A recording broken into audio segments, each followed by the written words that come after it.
Henrico County, Virginia sits home to the 3/4-mile D-shaped speedway dubbed as the Action Track.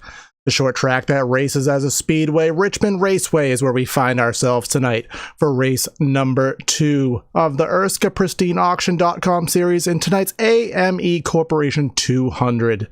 Tonight here on Sim TV, a different set of voices that you may have heard, you may not have heard. It's going to be myself, Corey Silva, and Brandon Kreutz giving you guys the calls tonight, again, from the Richmond International Raceway. Well, Brandon, first off, welcome back to the booth. It's been a long time since us as individuals have been calling these races, but we're going to be here at the short track for an exciting 200 laps of Xfinity car racing tonight. Yeah, exciting 200 laps indeed, Corey, and some hard-nosed short track racing action.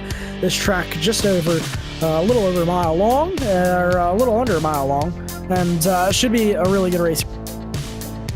Yes, it is. And again, the NASCAR Xfinity Cup machines here tonight, and we do have qualifying underway right now, and the field is working on it right now. We still have a couple cars on the track, so we'll see who is where right now.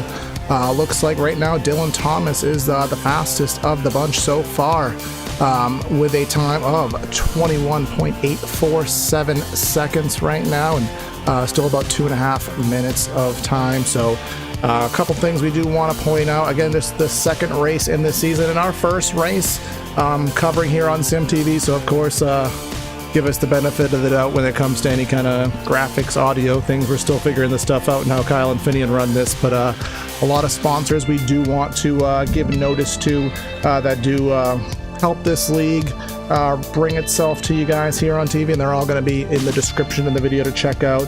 Pristine Auction, Belly Up Sports, AME Corp, Ohio Intra Express, NZXT, FanDuel, Mazda, Black Flags Matter, Hot Lap Podcast, Colonial Metal Products, Butt Kicker, and Days Gone By, and all those will flash by on the bottom of the ticker. And again, you can check out those sponsors. But again, Brandon, as we look at the skies right now, just in pertaining to the race, does look like we have some cloud cover over the Richmond Speedway. What is that going to do to the racing here tonight?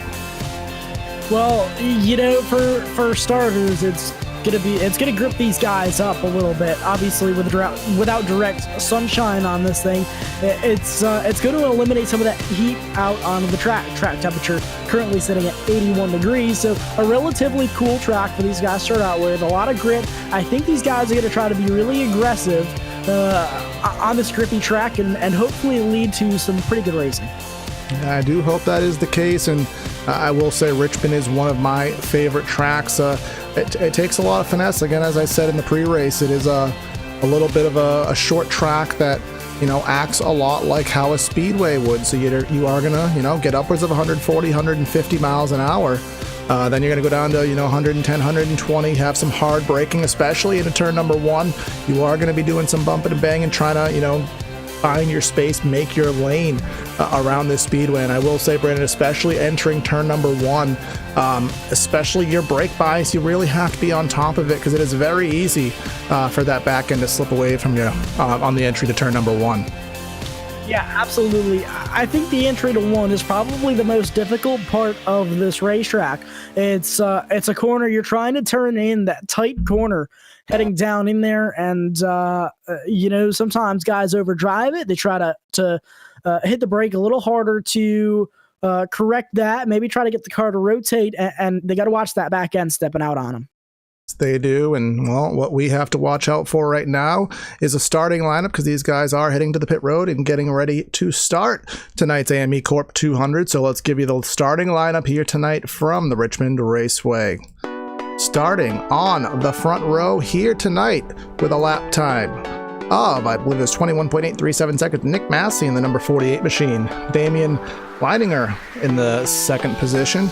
Rolling off in P number 3 right now, we are going to have, my grid just went away. Kyle told me there was going to be a little bit of glitches sometimes with the grid, but as the grid does pass by, Chris Wright in 3rd, Dylan Thomas in 4th in the 0-3. Again, over 20 drivers on the track tonight. In the 5th position, we are going to have Scott Crump and Joshua Adams, some familiar names for Brandon and I from prior leagues we covered before, but again, Brennan, as the grid does scroll by on the bottom of the screen, what kind of things would you say that we specifically are going to have to watch out for, especially with a full grid of cars here on the short track tonight?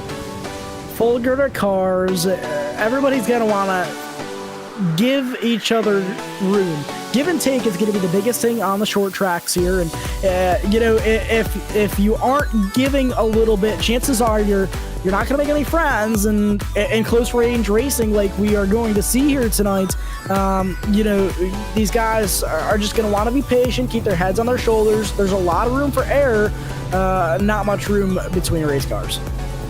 Exactly, that is going to be the case here tonight from the Richmond Raceway, and something, you know, pertaining to, you know, especially on the sim racing side of things, Brandon, and of course in the real world, because we are emulating it very closely.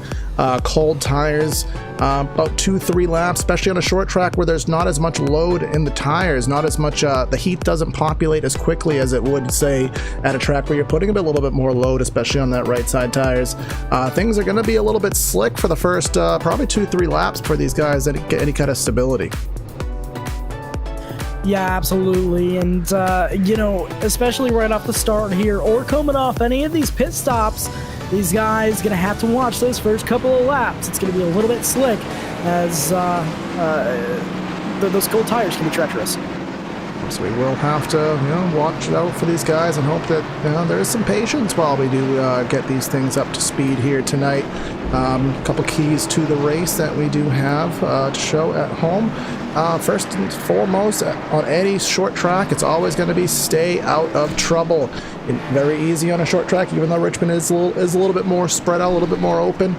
Still very easy to get caught up in someone else's path. Be easy on the brakes, very easy. If you get the brake bias too far to the rear to get it to turn in the center, you may have some issues, especially in turn number 1, having the back end step around. Gotta watch out for that. And of course, pit strategy. If this is a little bit more of a caution-ridden race, which we don't hope it is, but, you know, always possibility.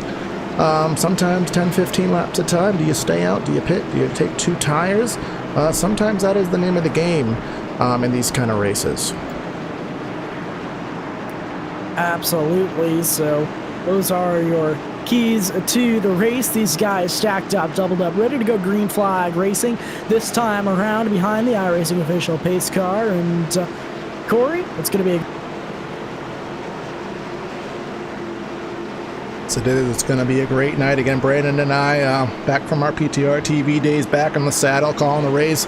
Excited to give about 14 of the races this season we will be bringing to you. First one starting tonight, and hopefully it's going to be a good one live from the Richmond Raceway. AME Corp 200 about to go underway. The iRacing Mustang pace car is in pit lane. Nick Massey on the loud pedal. Here we are, green from Richmond. the field heading down into corner number 1 now. Nick Massey has the advantage there on that low side in the lead. It's going to be a side-by-side battle for second place down the backstretch. Into corner number 3, the battle is for second between Chris Wright and Damien in the number 12. Damien will fall back behind the number 69, but that number 03 of Dylan Thomas is going to have the run off of 4. He's going to dive to the inside, see what he can do, but that 12 is going to try to see if there's any grip up top. Brennan, I don't expect grip to be up there this early, but so far he is hanging on to his Damien. Seeing a lot of loose race cars out here that first couple of laps. Those cold tires, these guys just waiting to get heat in them as they're still going to be close racing down the front straightaway back here for the third. And that's Crump in the 51 right behind. He's trying to figure out, where do I go? I mean, right now, it's a side-by-side battle. Which lane is going to prevail? I don't think he quite has the answer to that.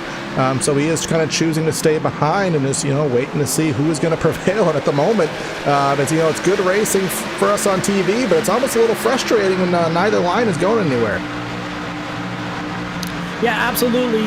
The thing that you don't want to do here, at least this early in the race, is do an aggressive 3-wide move, and as we see a little bit of contact there between those two cars possibly, but he's going to try to fall in between the quickest line, and he's going to fall underneath that 12 machine.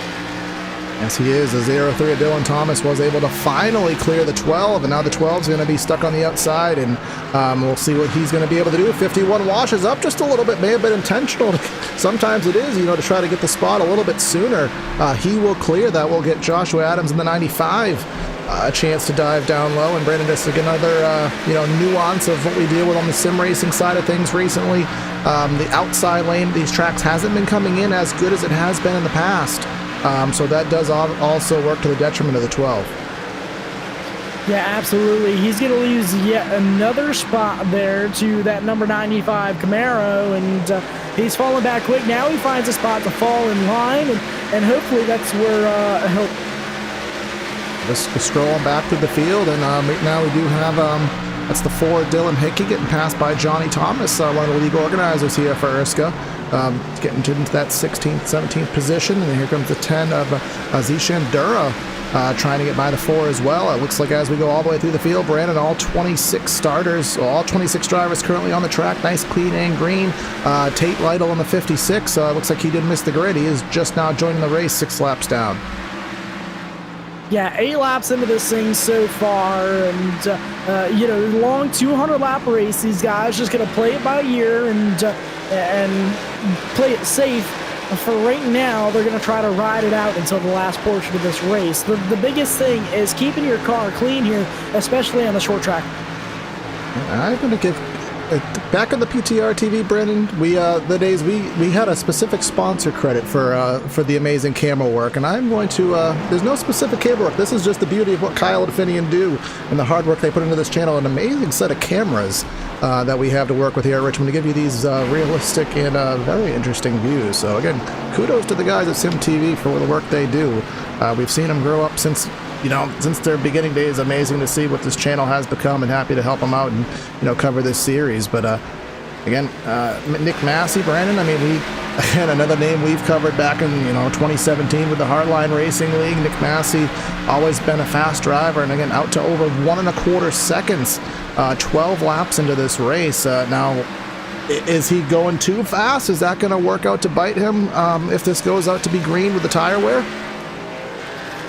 Well, that's something that we'll have to wait and find out. We know how fast these tires can wear off here, especially at a track like Richmond Raceway. So, he knows how hard he has to push the car. The biggest thing is not pushing it too hard. I guess we'll have to play the waiting game, Corey, and see if he starts to fall off. And it's something that we're going to have to keep an eye on. I do know these Xfinity cars, depending on what the setup is, they can wear these tires out rather radically. I remember Las Vegas a couple weeks ago. I was running some official racing, and after a 50-lap stint, at the end of that, my right front tire had about 4% of rubber left on it. I had just about blown the right front off of it by driving a little bit too hard. And we see here Dylan Thomas and Scott Crump. Nice metallic low-line racing scheme there on that 51. Nice looking ride here into the Florida sunshine, the Virginia sunshine here in Richmond. What track are we at again? Yeah, that's not a dig back to our past on PTR TV, Brandon. I'm at the wrong track. Oh, cute, the Michael Wall trip. Yeah, the 51 does clear the 03 of Thomas, and then as the 51 clears, that 95 of Joshua Adams, another former Hardline Racing Series driver, he will clear for that position. So we do have some comers and goers as this race is going. The 12 Damien lining him.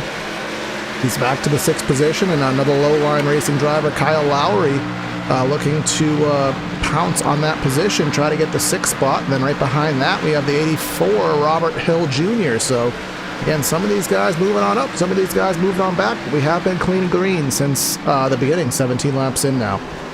One thing I would like to point out, Nick Massey currently running about a 10th faster than the rest of the field around this place. So, some bad fast lap time still coming out of that 48 machine. We'll have to see if it's going to hurt him, but he is running some very consistent times right now. As I find... all right, there it is. Again, learning the overlays here. So, last lap, 22.3 for Massey as we wait for Wright to go by. 22.41, so a 10th and a half faster. Actually, the fastest car on the track that last lap, Brandon, we're actually going to skip back to the 95. Not by much. He had him by a couple thousandths. But Joshua Adams in that 95 actually had the best lap. We'll see what it is this time by. A 48 for your leader, 41 for Adams. So that 95, he's 2.8 seconds back, but turning some fast lap times. The fastest on the speedway, actually, we're going to go back to the 8th position. in the threes last time. Robert Hill Jr. with a 22:39. So it looks like the fastest times are all throughout the field right now. Waiting to see these comers and goers as the tires do continue to wear. Yeah, as we all know, and something that we're gonna have to wait until probably about the first half of this race to really be able to figure out is who is going to be fast in the race conditions. It's one thing to be fast in qualifying, it's one thing to be really good at hot lapping these things, but race conditions over a long run is really something, obviously, as we all know, Corey, to be challenging for some drivers. So we'll have to see when we get to that point who's going to be really good in these long runs and race conditions. Well, speaking of long runs, what we were saying a little bit earlier, that 95 of Joshua Adams, he's moving on up. He just passed the 51 of Scott Crump as a cloud rolls over the Richmond Raceway, which will lower the track temp, give a little bit more grip, at least for the time being, as again, we just had the sun out, and the dynamic iRacing conditions that we do have, the clouds and the weather do... Oh, wreck down the backstretch. 21, Brandon Johnson hard into the outside wall right in front of your... Everybody manages to avoid a single car wreck down the back, and it looked like all by himself he went around. Yeah, let's bring up the Sim TV replay while we do find that on the racetrack, and give you an instant replay of what happened. Again, the 21 machine, as you said, of Brandon Johnson. We'll see what happened. Corey, I can't tell you. That was a really odd-looking wreck there. I'm not really sure. I am trying to find it on screen right now. Again, he was kind of running completely by himself, but it does look like. Down the back straightaway, he came out of turn number 2. Now, again, we do have, real world nuances here that we have to account for, in the sim racing world. So there is a situation where it is kind of a known situation where sometimes the car gets a little bit squirrely down the straightaways if you don't get it centered properly. So I think he just kind of got a little squeeble squabbly. Squeeble squabbly. That's something to add to your announcing vocabulary. Anyway, Yes. field down pit road. I expect everybody to take 4 tires and fuel here. And it looks like that's exactly what everybody's doing. And away, Nick Massey clear off of pit road. He wins the race by a mile. Yes, he does. And, 48 pit crew doing a good job. Gets him his service quickly, gets him in and out without issues, and didn't expect any strategy after that long of a run. I mean, 25 laps in. If it was maybe 5-10 laps, I think we may have had some people stay out just because it may have helped. But after that long of a stint, definitely Ford and fuel is going to be what you want to do. So, going to be interested to see here now that the 95 is going to be caught up. We saw how fast he was as he was working through the field. So interesting to see. Started in the 6th position, up to 3rd now, and he's going to be starting right on the inside. He'll be able to get the exact jump that the 48 of Massey gets. So we'll see if he's going to be able to stay with him, and if he's going to be able to make a show out of this. Yeah, absolutely. And of course, it is still early in this race. So, only an 1/8 of a way through this thing so far. So it'll Look at Brennan really doing some interesting math on the fly right there. Yeah, how about that? That's I've gotten smarter over the years, Corey. Yeah, the human calculator. That's add that to a T-shirt for Fame Apparel. But shameless plug there. But I appreciate that. Lights still on the pace car. So again, we started the field with 27 drivers. Right now, 24 of them still on the lead lap. Dylan Hickey in the 4. Not sure what caused him to go a lap down, but he is currently being registered as 1 lap down. Tate Lytle, he did miss the grid, started the race 5 laps down, and of course Brandon Johnson, after his little squeeble squabble there on the back straightaway, finds himself. Squeeble squabble. I don't know where it came from, but you know what? I'm sticking with it. You come up with some of the weirdest references. It's okay, because it's amazing. Yeah, we try to. But let's see. They are getting doubled up, stacked up, ready to go back. Green flag racing. just in one moment. So we'll see what happens. Can Massi pull away, or will we have a battle between the 69 or the 95 is able to stay with him? Brennan, let's get going for another restart. Nick Massi and Chris Wright going to be making up your front row here. The iRacing official Ford Mustang pace car is going to be pulling down into the safety of pit road this time by 48 inside, 69 outside. These guys will work their way into the restart zone. Pace car is off. The field fires. Nick Massi on the throttle. Green flag is back in the air. Yeah, Massi with the power jump there by about 2 car lengths. Now the 95, he's going to want to get clear as fast as he can. Look at him in the center of the corner there, hard on the gas, trying to get as much momentum built up as he can. It got a little bit squirrely in the process. He's going to try to get himself caught back together, and I think the 69 may be able to use the momentum on the outside to clear, so he will hang on to that second position. We are going a little bit further back. As these guys are still getting shuffled out. The 2 machine of Kyle Lowry a little bit deep into corner number 1, almost made some contact, washed up the 84 Hill Jr. a little bit higher in the groove, but everyone is able to get through it just fine. The 84 trying to dust off the groove all the way up there in the 3rd lane and 3 and 4 rather. These new cold tires, Corey, I'm seeing some big wobbles and some big saves from some of these guys out here so far. The 95 just had one last lap around. Also, looks like another side-by-side battle for up here for the top 5. The 0-3 on the outside, 51 on the inside. He's going to be able to take that position with it. Yes, he is, as that position changes, and I am getting some audience cues that we do want to shout out to the number 3 machine, Zach Patton, in the number 3, running in the 18th position, a little bit free on the entry of 1. I talked about the brakes there. That 3, a little bit hard on the brakes, washed up the track, has the, I believe that is Dylan Hickey, the lap down machine, trying to get by him, but again, a shout out to Zach Patton, courtesy of our Sim TV chat, as who is very slow up there off of corner number 4.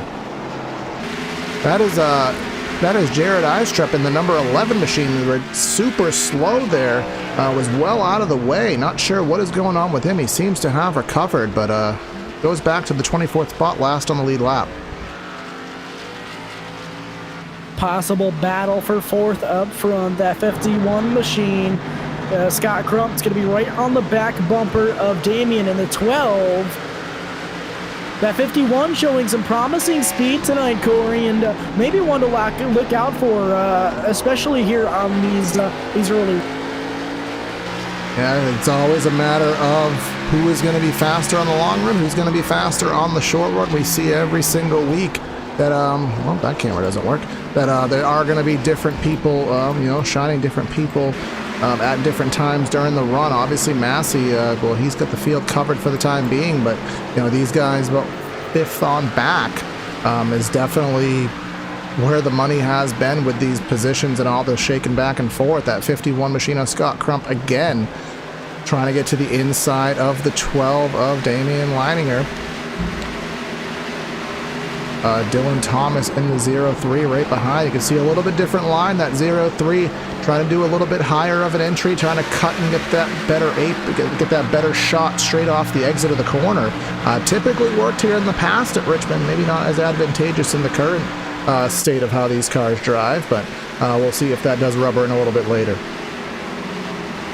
And top 10, with the exception of the front 2, really under a blanket right now, running all single file as of right now, but all of those guys showing some really good speed early in this run. Yeah, another driver tagging to the end of this field, Brandon, and I think you may remember him from one of our old leagues we used to drive in. Marshal Stanley in the number 25 machine, tagging on to the tail end of this pack, trying to see if he can close in a little bit more to the back of Kyle Lowry and try to get further placed into the top 10 for Marshal Stanley. Yeah, absolutely. So he's hanging on in that 8th position right now, maybe trying to get him 7. Not going to make it work that time. By all these guys running some really good lap times early in this run, as 51 right on the back bumper of that 12 machine, heading out of the corner that time. By down into corner number 1. Now look out. Crump's got company that is inside. 0-3 tried to look, couldn't make anything happen that time. And you're going to get to see the different lines going on. That 0-3 of Thomas was really trying to hug the white line in 1 and 2, and now look at him with a little bit of a later entry, through 3 and 4, not able to take advantage of it on the exit of the corner. But here comes the 51 with a little bit lower of a line because he's trying to make a pass again on the number 12. You can see the line darkening on the bottom of the track, and the sun's starting to come back out, Brennan. That'll start heating the track up a little bit more and maybe adding to these guys changing lines a little bit. Look out! A little bit of contact between the 51 and the 12 right there. That's going to kill the momentum of Scott Crump on that inside. He's going to try to go for it again. A little bit too hard on corner entry that last time around. A little bit of rubbing panels here. Never hurt on the short track, but early in this race, these guys really got to be careful not to tear stuff up. Oh, a little bit of contact there. 51 nudges the back of the 12 there off corner number 4. Maybe showing a little bit of impatience there. Can't blame it. That's the nature, again, at being on a short track. You know, all that was, Corey, is, hey, I'm here. I'm letting you know that I'm here. You didn't get rid of me yet. So he's going to stay right on the back bumper of this 12 machine. Almost overdrives it down into the entry at 3 right there. He's going to hang on to the position out of 4. But he's looking to the inside. He's making sure that the 12 machine of Leininger knows that he... Yeah, making him know that he's there. And I do want to quickly reference what has been going on up front. Well, in all sincerity, it hasn't been too much. We were wondering if the 69 or the 95 showing that speed would be able to close in. And, well, the 95, he is making a charge to the back of Chris Wright in the 69. We did know at the end of that last run, Joshua Adams was pumping out the fastest lap times on the raceway. Here he is with the power move in 3, and the 69 of Chris Wright, I think, is just going to say, go ahead and get it. I'm just going to settle back here in 3rd. Josh Adams making his way up through the field now up to that 3rd position. He's going to have his eyes set on 2nd, showing really good lap times. Of course, around that time was in traffic, but you know, most of the field running right around 22.2, I'd say, at this. Yeah, 22.2 for your leader. We do have some 3s and 4s sprinkled in throughout the field last time by as we wait for everything to update. Obviously, he's still getting back into his rhythm. Adams only ran a 47 that time by, so nearly a 10th slower than Massey. But again, these guys, they just cannot get rid of each other between the 12, the 51, and the 03. It's almost like we're, you know, in a draft lock. Obviously, that's not the case at all, but just how these guys are just glued together, it comes off like that. 22.451 that last time around 4. Oh, 51 of Scott Crump washes up nearly into the side of the 12 of Damien Leininger. Entering 1 and 2, he's going to sail it off into 3. The 12's not going to give up. He's going to try to persevere on the outside off. A corner number 4. They make contact with the fences, the 12. That was big contact with that outside wall, the 51 machine. They weren't giving each other any room on the racetrack, and that led to one car with pretty heavy right side damage, and it's not going to help them any. That was a pretty hard impact into the... Yeah, we are going to check that out from our chopper cam here on SimTV replay as we come through, you know, 3 and 4, 1 and 2, they made that contact. Here comes in 3 and 4. The 51 washes all the way up to the 2nd lane. The 12 is not going to give up. He still had a little bit of momentum. 51 kind of washes up just a little bit. The 12 got the worst end of the stick there. We'll see if he is going to be able to continue and where he does fall to, depending how badly damaged that machine is.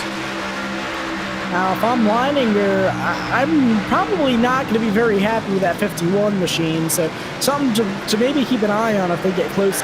Cueing, you know, some real-world NASCAR Cup Series action. We saw the occurrence between Denny Hamlin and Kyle Larson. You know, just a little bit of a, whether it be frustration or just, you know, a little bit over-aggression early in the race and getting someone turned into the wall. And we didn't see any you know, repercussions from that, but you know, it's a long season, short tracks. We'll see what happens, but at least as of right now, Crump is going to set a sail on the 03 of Dylan Thomas. Yeah, the 51 trying to get right up to the back bumper of the 03. Crump currently up to that 5th position with that Supra. He's got to have his eyes set on Dylan Thomas in that Camaro up ahead of him. I do want to, you know, give us a little bit of light to guys, you know, a little bit further back in the field. We do have a a little bit of racing going on here. Patrick Gasper in the number 86. He was closing in just a bit on Vincent Isabella in the number 88 machine. A little bit of damage to the front of that 86 of Gaspar. I wonder if that's going to lead to any kind of engine heating issues. I have seen that at Brennan. You beat up that front end, you get a little bit of, you ruin the flow of air into the radiator. Sometimes the temps, they start to get a little bit out of control. Yeah, something he's really going to have to watch out for, and, that's all these guys. If they're starting to use the bumper, they got to watch how much they're going to have to start watching their temps if they have any front-end damage, especially. The Zach Patton fan club, if you want an update, he is currently running in the 21st position in that number 3 machine. He is about 21 seconds off the lead, so he's going to be in danger of going a lap down relatively quickly. It is, there's Nick Massey right on the back straightaway right now, about 22.5 seconds around the speedway right now. The 44 high and out of the way. That's David Strackbine. He's going to get out of the way, and here comes the 3 going a lap down. Everyone just getting well out of the way of the leader as Nick Massey is on a clinic right now. Just putting on a clinic. He's not on the clinic, he's putting on a clinic. We have to start giving nicknames again. No, I just need to get back into my flow. We're still getting back into it. This is the first broadcast, guys, we've done since mid-July. Well, at least me in the production trailer. Brennan has been commentating for a couple of different channels, so a little bit more active. Myself kicking off the rust a little bit here, so don't mind me. And again, any technical errors, any audio issues, of course, let me know. It will get ironed out over the course of the season once, get reacclaimed as to what we're doing here. But again, back to the mid-teens here. Do want to, again, this is the closest battling on the racetrack right now. Brandon Key in the number 42 machine. He's closing in on Vincent Isabella. Right behind that, again, one of the league winner guys is Johnny Thomas in the 83. These guys within 2 or 3 car lengths, Brandon. So we'll see again. At this point in the race, these guys are about 12 seconds off of the lead, so this is about a half lap down. So you keep this up, maybe 25, 30 laps go by, these guys might be struggling to stay in the lead lap with the pace that the 48's putting on. Yeah, the 48 is running at least a tenth faster than the rest of the field still, so he's definitely putting on quite a show out front and showing that he has some true speed in that race. Johnny Thomas just able to get by.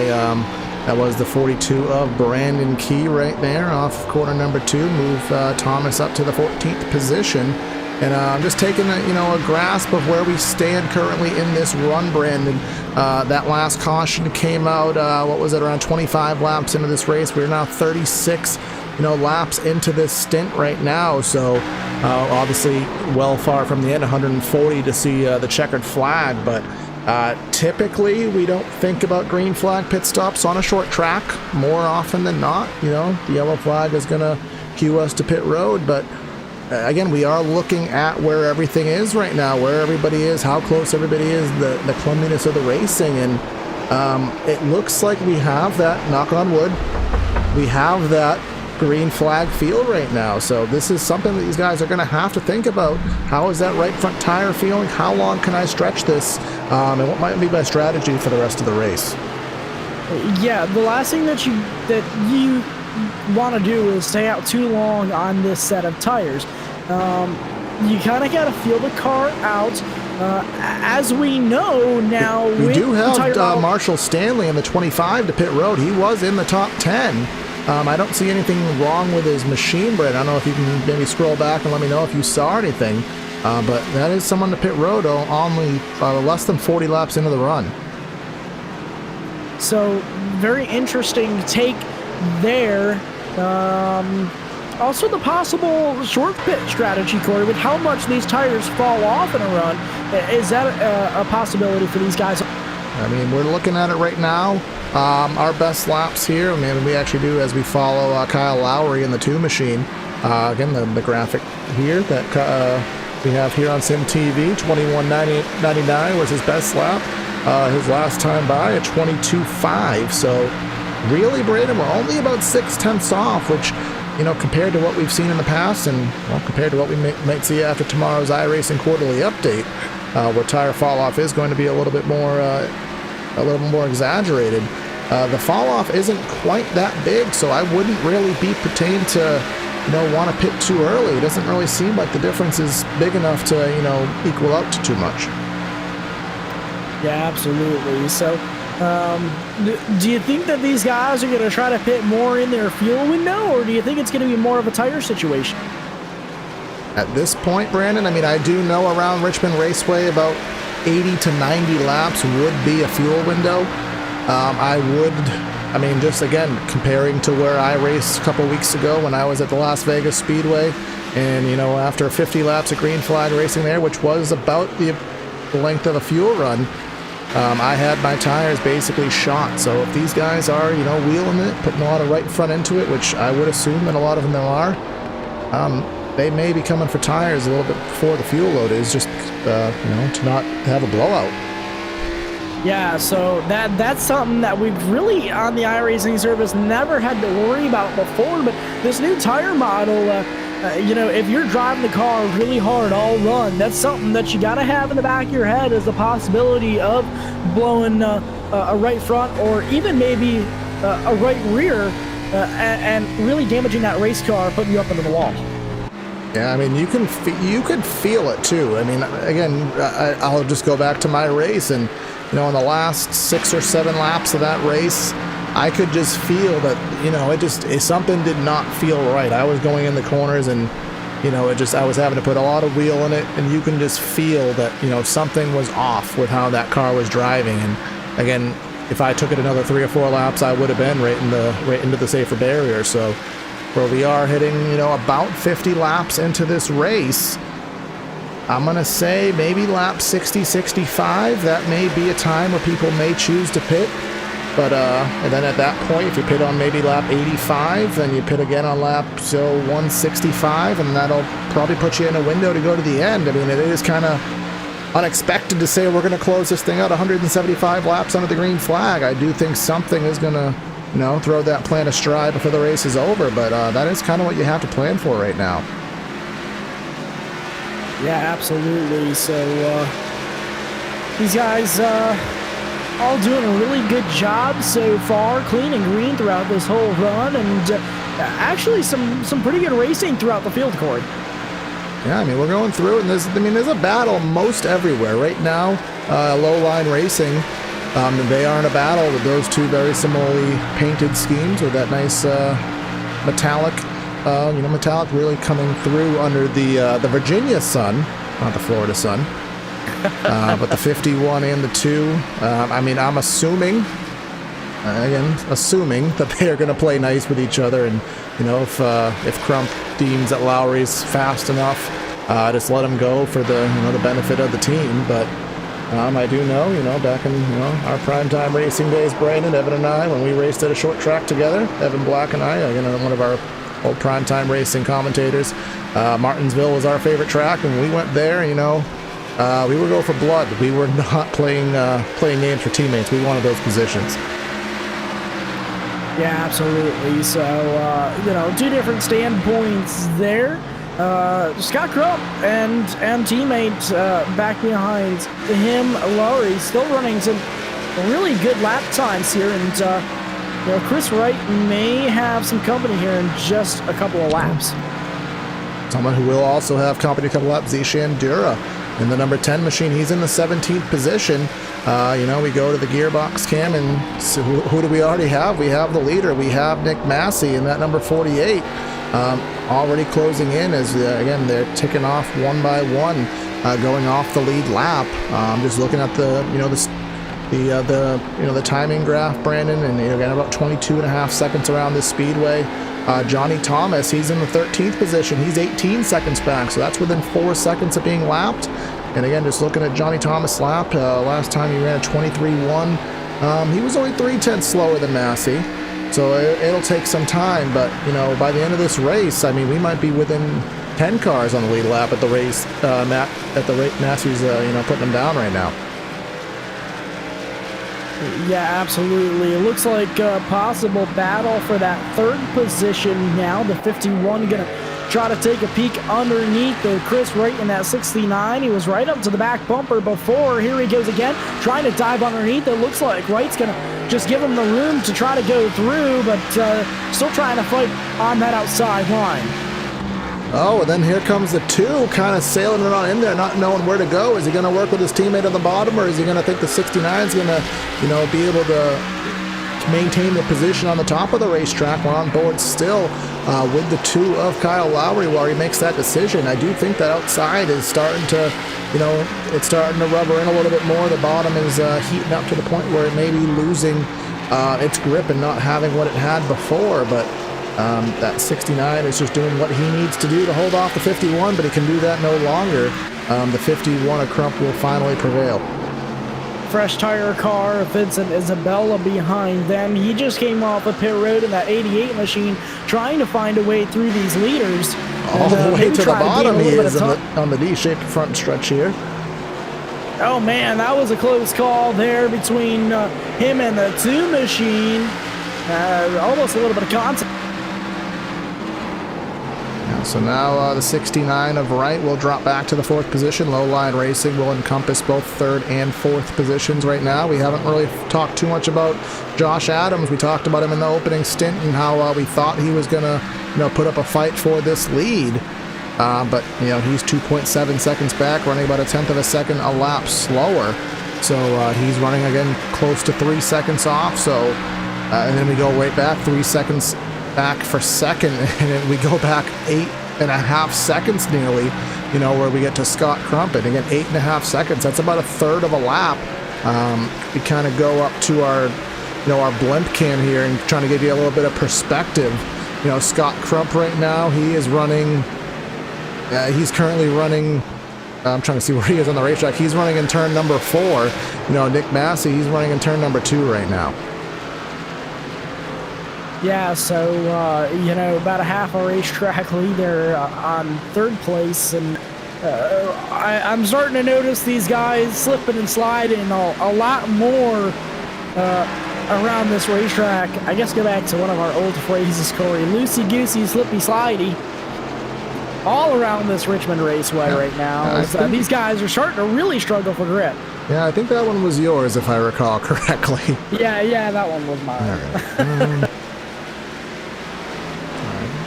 Ask Kyle how his track map graphic works, because I was just going to try to pull it up as comparison, but it didn't seem to pull up there. I might have did something wrong. But again, so Brennan, I vaguely talked about lap 65 maybe being the time where someone was going to come to pit road, and again, just quickly focusing on the teammates, as they do have, again, we have some fresher tires coming through the field. That's Dylan Hickey in the 4. Kind of opens the door for the 2 of Lowry to try to get by his teammate. That'll put them in a side-by-side predicament off corner number 4. That green machine of Lowry to the inside, that red machine of Crump to the outside. And we'll see who gives into corner number 1, if anybody. Does look like the 2 will finally clear, so move Lowry onto the bottom of the podium. But what I was saying prior to that was we are on lap 64 into this stint. We talked about 65 or so, which may be potential pit stops for these guys, maybe at the beginning end of the fuel window. Again, Zach Patton, the most popular driver in the stream, he is in the pit road right now, the number 3 machine, waiting to see if any of the leaders come down. Yeah, and it's going to be really interesting to see if maybe, even if you pit a lap before the leader, you'll still have a little bit of an advantage, I'd say, but anything that these guys can get over that 48 machine is he's showing pure dominance throughout this race thus far. Yeah, I mean, we just talk about, how many laps led he's had, and it's ridiculous. 89 of 90 laps. I mean, trying to remember, trying to remember who the pole sitter was. I think it was him, wasn't it? Yeah, it was. He was the pole sitter. Yeah, so he's just done just about everything right so far into this race as we do close in on halfway, and starting to see some more drivers trickle down into pit road. Patrick Gaspar in the 86, so haven't really had anybody in the top 10 that we've been really been discussing too much so far. Waiting to see who that is, but through the cycle of pit stops, a lot of these drivers will show as a lap down. So right now 11 on the lead lap, but Brandon, something that does, you know, come up in these kind of predicaments right now is, especially on a short track, if you're going to be the first leader to come to pit road, you're going to likely go one, probably at this rate, 2 laps down. If you get stuck with a caution while there's still people out there, that is a race breaker right there. Yeah, absolutely. You know, and that's the risk of pitting early. Is you take that risk, especially on the short tracks where you know it can happen at any time, especially with how everybody is struggling for grip at the moment. It takes one race car to go around and caution come out for your race to get a lot more difficult halfway through. Yeah, I mean, do you want to be fighting for wave rounds, fighting for lucky dogs, you know, hoping that more and more cautions do come about to even put you in a position where you can, you know, be fighting for those things? And the low-line racing driver, again, I know there are other teams. We will learn the other drivers and the other team associations as the season does go by. The low-line racing guys just have those very distinct paint schemes, which is easy for us to call out. So again, we will learn the other names of the team associations as, you know, the season does progress. But Kyle Lowry, haven't discussed him for low-line racing. He is there in the 8th position right now. Robert Hill Jr. in the 84. That Spark VR Camaro, he is trying to you know, close in, and again, these guys nearly 18 seconds off of Massey, so these guys not too far at all from losing a lap. Yeah, absolutely. So as you said, Nick Massey putting on a clinic out here, and he's got quite the lead over the rest of the field. Yeah, I talked about Johnny Thomas maybe having a little bit of time before he worried about going a lap down. Well, that time wasn't as long as I expected it to be, because here he comes on lap number 97. We're not even to halfway yet, and here comes, you know, Johnny Thomas, one of the league organizers, going a lap down. So that leaves us with 10. Of course, a couple have pitted, so that will eventually even out. We are now roughly 75 laps since pit stops for many of our drivers right now. And you can see on the ticker a couple laps ago it was 2.8 seconds back to Josh Adams. Now we're up to 4.3 seconds back to second place, Brandon. Very seldom in this day and age you see a driver on on an oval track these days walk out to a lead like this. Yeah, absolutely. It's impressive. It really is. Nick Massey really showing everybody how it's supposed to be done here at the Richmond Raceway. That 48 machine is bad fast. He's sitting on a rocket ship. Sitting on a rocket ship indeed. And I do apologize for some of these cameras. Some of our TV style cameras have a lot of trackside objects in the way, a lot of interference because of how busy the inside of the Richmond Raceway is. So for all the building interference, I'm trying to get you the best views of so you can see exactly what's going on. But again, we're just waiting right now. We are at the halfway point in tonight's race. Halfway, lap 100 of 200. Again, Nick Massey has led all but one lap. So again, a race like this, Brandon, if I'm this driver, because I've had races like this where they have been my races. I go back to a race at Martinsville where I led 175 some odd laps, dominating out by seconds on end. And what happens? You get that late race caution, a restart doesn't go your way, and you lose it. If you're Nick Massey now, at least if he's anything like me, he's focusing on what he's doing, but in the back of his mind, he's basically telling himself, do not screw this up. This is his night. Yeah, absolutely. The biggest thing for that 48 machine now is just run your line, run your race, and run it consistently. You don't want any big mistakes. You're going to have all these fresh tire guys starting to pass you back. You can't let that get to your head as hard as it is. You got to let those guys go, move to the outside, let them go by you, and just continue running that cycle through your head. You can't get out of your rhythm, and that's when it starts to mess with you. Yes, it is. You just, at this point, luckily for him, he is still running faster times than anybody on the track. Actually, last time by, Lowry, pretty much running a 23 flat, so he actually had a 10th on Massey, but unfortunately he has 8.3 seconds to eat into.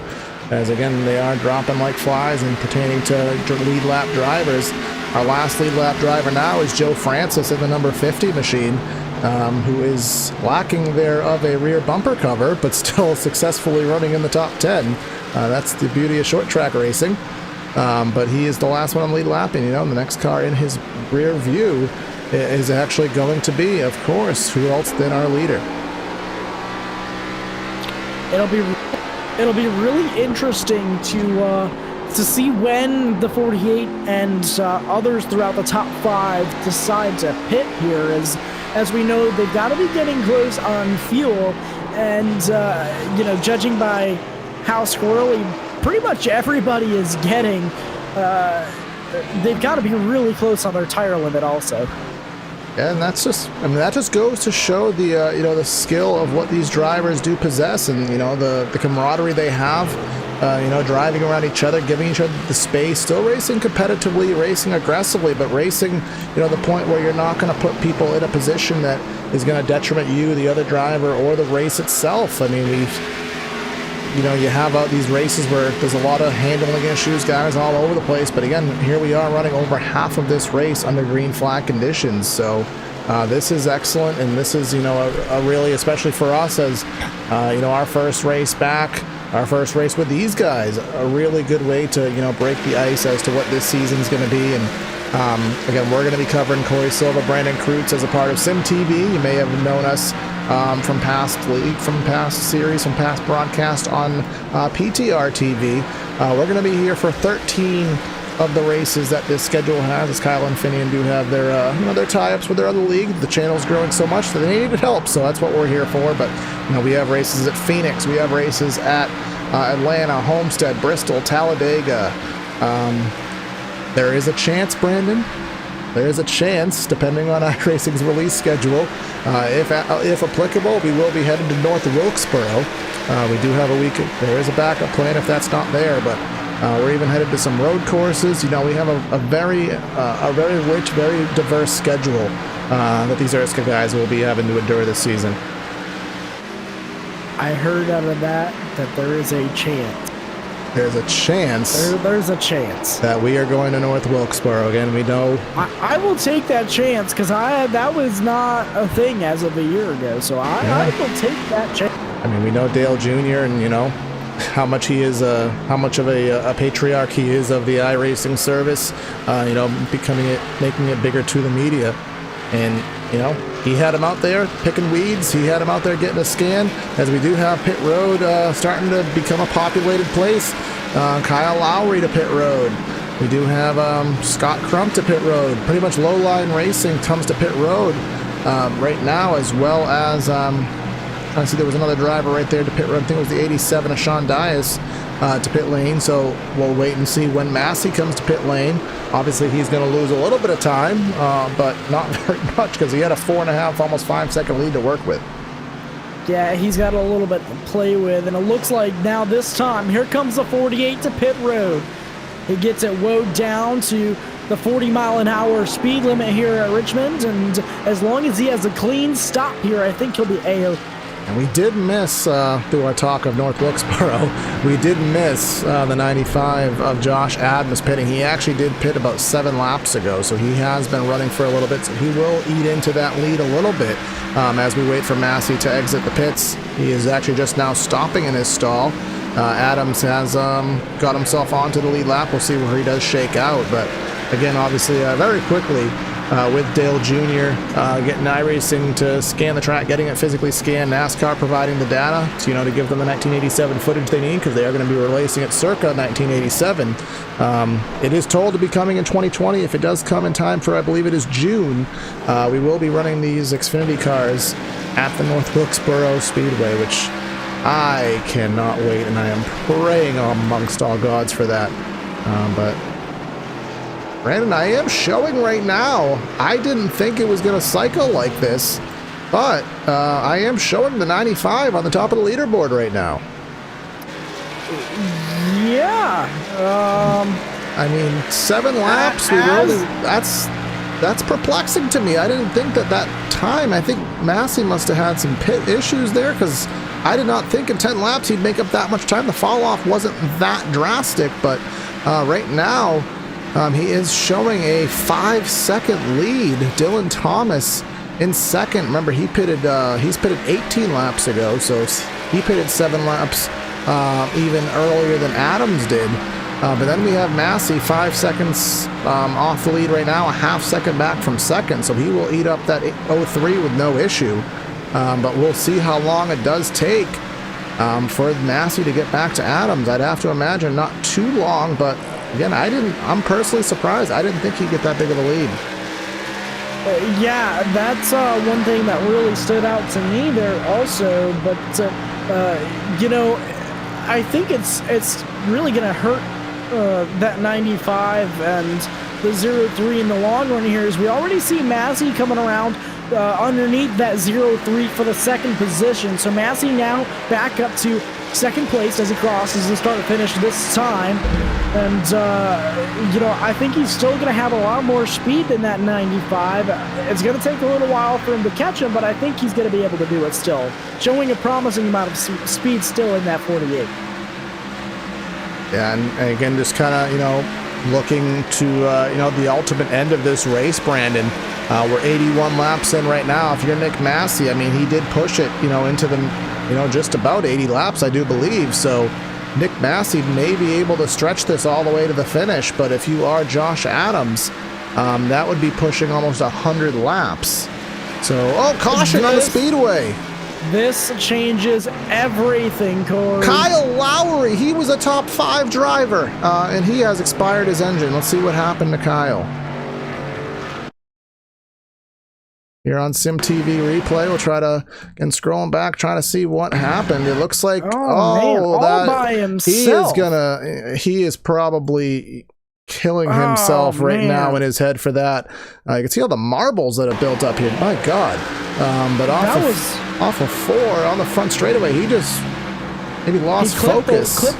Clipped the wall on the outside. I don't know if he just pushed up a little bit or what, but awful spot. The back end kicks around, and that was an awful hit into the concrete down there. And you know, of course, yeah, I mean, did he just lose a little bit of focus, maybe, and you know, just slightly? Yeah, I mean, I've done that before on a couple tracks. You know, just lose a little bit of focus and, you know, just drift up a little bit too high, but doesn't seem like there was anything to preface that. I mean, he had that traffic in front of him, but yeah, that was an awful hit. Yeah, hard and technically, I mean, even in the virtual world, no safer barrier down there. So, race off pit road. It's going to be close, but it is the 95. Nick Massey going to be starting on the outside front row. We do have some drivers staying out right now. Marshal Stanley in the 25, perhaps just to get a lap led. He is now coming to the pits. Some guys maybe staying out for the wave around here. It is early enough in that last run that a lot of these guys are going to want to get a lap back. Yeah, so, yeah. I mean, we did just essentially finish the cycle of green flag stop. So, for the most part, there's not going to be too much in the way of drivers out of place or, you know, getting a lap back, anything like that. You know, anybody at least that was in the top 10. But well, we're just kind of waiting to confirm that this is going to be the starting lineup. We'll, you know, do a little bit of a rundown of who is still on the lead lap at this juncture into the race. Just kind of waiting to see if, you know, the 12's going to pit. I don't think he's going to. Does have a little bit of front end damage, remember, from a little bit of an earlier incident to the wall. I believe that was with Crump, if I remember correctly. I don't know, he's going to stay out. This looks like it'll be your starting lineup for the restart, so we'll just give you a rundown of where everybody is, at least on the lead lap thus far. Damien Leininger in the 12, he is leading. Josh Adams, after getting that lead on the pit stop cycle, he's in second. Our dominator tonight, Nick Massey, he is back to third. Dylan Thomas in fourth. Scott Crump in fifth. Brandon Key in sixth. Vincent Isabella in seventh. Patrick Gaspar in eighth. And then we have Adam Pettit in ninth. And then Marshal Stanley, after leading that lap, staying out. He is back in the 10th spot. Just going back. I might as well do the whole field while we're at it. Will Cannon in 11th. Chris Wright in 12th. Kenny Lowry in 13th. Robert Hill Jr. in 14th, Kyle Hanshaw in 15th, Dylan Hickey in 16th. Last car on the lead lap, one lap down, Zishandura in 17th. Zach Patton, the popularity man in chat, he's in 18th. Johnny Thomas, league organizer, in 19th. David Stratbine in 20th. He is 2 laps down. Now we start to head to the guys that are out of the race, essentially Kyle Lowry, Joe Francis, and Tate Lytle. The field gets the 1 to green this time by lights up on top of the iRacing official pace car are out. It's going to be Leininger and Adams making up your front row. Massey sitting back there in the 3rd position, the driver that's dominated most of this race thus far. Dylan Thomas going to be rounding out your top 4. Scott Crump back there in the top 5, rounding out your top 5. So here we go for, essentially a reset at 75 laps left. Everybody's back under a blanket. Massey's in 3rd. He's going to try to get himself back up there, but Damien in the 12 is going to get on the loud pedal very early in the zone, and we're going to be green flag racing once again at Richmond. Down into corner number 1. Big shot to the back bumper from the 51 to the 48 that time. Ineffective. 95 into the wall. The 51 goes around. Big pile up back there. Many cars involved. The 03 involved. No. The Dylan Thomas. We have some heavy hitters that are going to be in some pretty big damage right now through the backstretch and turn number 3 and 4. Go back on Sim TV replay as we try to figure out what happened. I do think it vaguely stemmed around the 51 and the 03. We'll have to go up to our chopper cam as we do try to sift through and try to find that. It looks like coming down. 95 into the wall. 03 went down into the 51 out of reaction. Then at that point, we had just drivers all over the place, wrecking and trying to figure out where to go. Take one more look at it.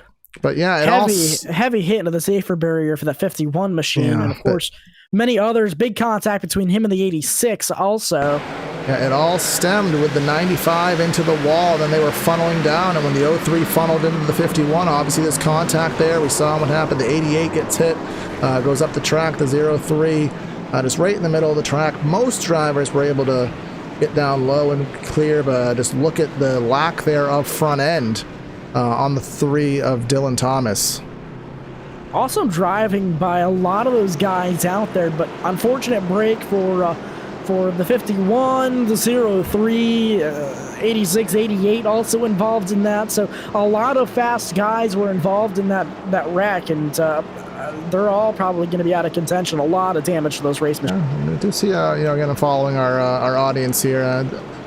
This is pertaining to that wreck, Brennan. Again, I think that's just what you call a racing deal. The 95 into the fence, and everybody's just trying to get around. You force a 3 wide, and as quick as things happen in that kind of scenario, if you're not expecting a 3 wide, which I don't think anybody was, it puts you in those positions, and that kind of thing can happen. Yeah, absolutely. Like you said, Corey, 95 up to the outside wall there, and those guys were already running so close off the corners. There really wasn't much either one of them could do. As a race car driver, you have reactions to certain incidents, and he barely had that 51 machine below him, and unfortunately just hooked him, and it caused a chain reaction with the whole field. And as we were watching the replay, not too much happened in the way of pit stops there, at least amongst your top 10. First one to pit was Chris Wright in the 69. Wright, remember, a driver who was running in the top 5 for a good portion of the race, but just trying to reassess, Brandon, where our top dogs are right now. We saw the 12. He's been up there for a good portion. Of course, Massey, we don't have to say much more about him. Josh Adams has been up there, but just kind of going back to where our low line racing guys have been. I don't really see too many of them up front right now. We have to go all the way back to for the first low line racing driver. We go back to Kenny Lowry. He was the last of those 3. Obviously Scott Crump, significant damage in the pits now, and the 2 of Lowry already out of the race from that other incident, so things definitely gone downhill for low line racing. And just look at that 86, trying to do the SK modified version of the Xfinity cars here at Richmond. Yeah, I'd say so. We talked about, maybe we'll have the grip that the modifieds would have had. Yeah, we did talk about, engine heat with some front-end damage. Well, luckily, if you're Patrick Gaspar, I don't think you're going to be having too many engine cooling issues for the remainder of this race. The AME Corp 200 live here on Sim TV. Again, Corey Silva and Brandon Kreutz here in the booth. If you haven't heard us, if you've been looking for Kyle and Finian, they're live on 3Y TV's broadcasts. We'll be covering 13 of the races of the ERSCA PristineAuction.com Pro Series here for the Xfinity cars on Sim TV. But the green flag back in the air. That number 12, Damien Leininger back on the loud pedal. Massi will clear for second on the outside, or will he, as we battle for second into corner number 1? Side by side for that second position now. Nick Massi in the 48. He's going to give the room now. Maybe going to try to look underneath. He's going to wait it out and see what he can do. Top 3 singled out. Now through the top. How about top 5 have singled out right now, and everybody is thinking, what can we do to keep that number 48 car under control and at bay? Is it even possible? Adams is still into the second position for the time being. Can you make the 48 work? Is his car going to be good in traffic? Can you get him to overuse the tires? Is there anything any of these guys can do to give themselves a shot at the win besides Massey? Nick Massi kind of just trying to ride it out right now. He's waiting for maybe an opportunity to open up. But as of right now, top 3 running single file, pretty much bumper to bumper still. Not much of a gap gained by any of these drivers so far. And so those guys are going to stay single file and pretty much through the rest. Yeah, right now, these guys single file, and Massey's still in the 3rd position. Here he's going to try to go to the top of the racetrack. We see the darkened rubber groove on the bottom, so this is usually when these guys are able to start, moving around the track and trying to, find grip in other areas and other avenues. Both of these guys, as they start battling for second, closing in on the leader. Remember, the 12 on slightly older tires has 8-lap older tires than these drivers that are behind him. So we'll see how long he's able to hold off for, if very long at all. Yeah, absolutely. And a little bit of contact with the lap car to the leader. That was the 44 up to the outside wall. Yeah, look out, 12. Yeah, David Strackbine trying his hardest to get out of the way. Sometimes when you're trying so hard to get out of the way, sometimes you actually get in the way. Seems like that's actually what happened there as we again close on 60 laps to go here at Richmond Raceway. We have a battle for the lead. Here comes the 95 of Adams diving to the inside, kind of forced his way, forced some position down there. 12's going to try to use that grip on the high side. He's going to get the momentum off of 2 down the backstretch. Still door-to-door entering 3. Side by side, down at a corner number 4. Now the 48 gonna try to take advantage. He's gonna look underneath the 12. He's gonna have the advantage going down at a corner number. Yeah, into corner number 1 is going to be Josh Adams to the lead. It's going to be Nick Massey in second. Now, if you're Adams, you need to go as fast as you can, and I'm sure he is, but I just don't know if that amount of fast is going to be fast enough with as fast as that 48's been going. How many times can I say fast in one sentence? That was a lot of fast, let me tell you. The 95 is fast, but that 48, he's fast. You're going to add that one on a t-shirt. There it is. There it is indeed. And we do have another driver in the top 5. Haven't talked about him too much tonight, but through the calamity that has ensued, Brandon Key in the 42 finds himself in the top 5 right now as he is trying to get by the 12 and older tires on the 12. I think they're wearing their ugly head right now. And then Marshal Stanley, remember, he stayed out to lead a lap, pitted on that last caution. He's trying to get himself further into the top 5. Caution on the speedway now. Down, looks like out of corner number 2. 86 around to the inside. Yeah, 86 and the 44. 51 involved in this incident again. And again, Scott Crump. Low line racing, again, further having its issues this evening. Oh, wow. That was some... Well, we'll find out together. The replay is up on the screen right now. The 51 dove it on in there. The 86, the modified. Brandon, I'm going to quote one of your famous lines that you brought up on our channel. That was a thing. That was definitely a thing.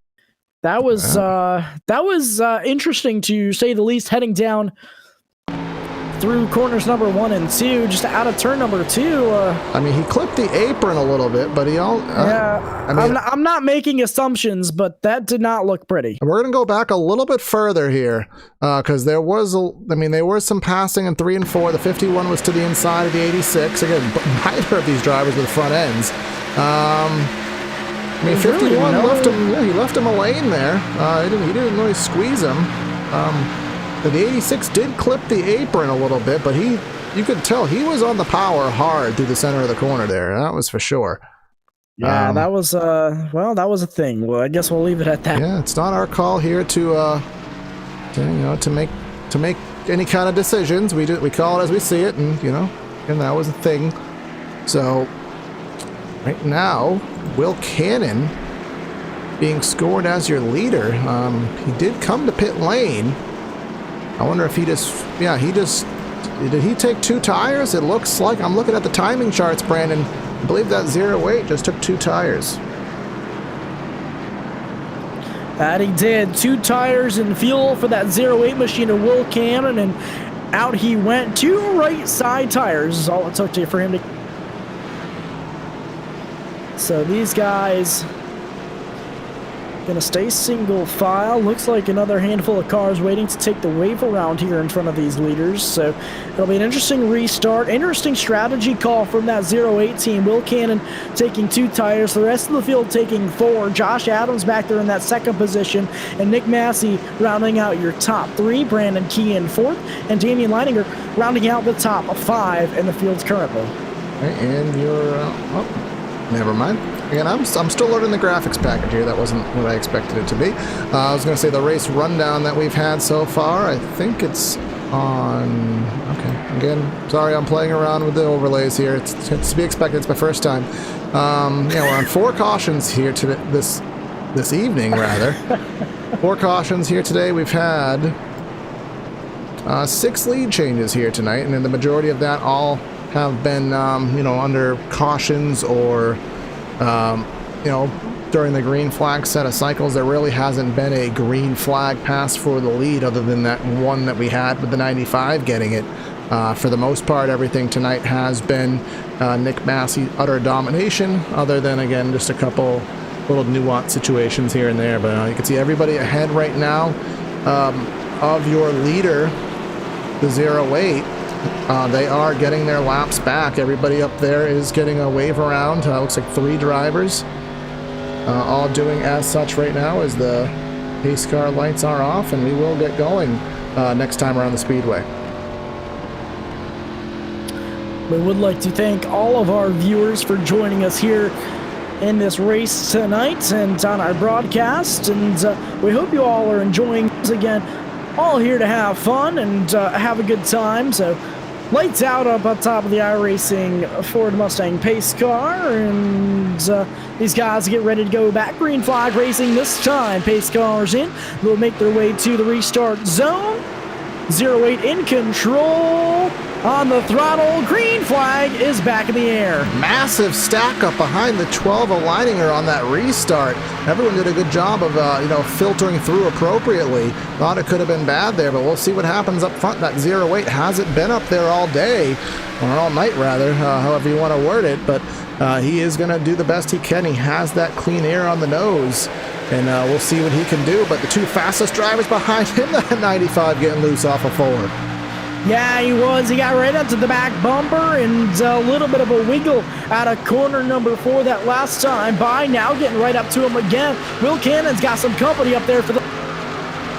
Yes, he does, as we do, close on 75% completion here in the AME Corp 200, as lap number 150 is just on the cusp here.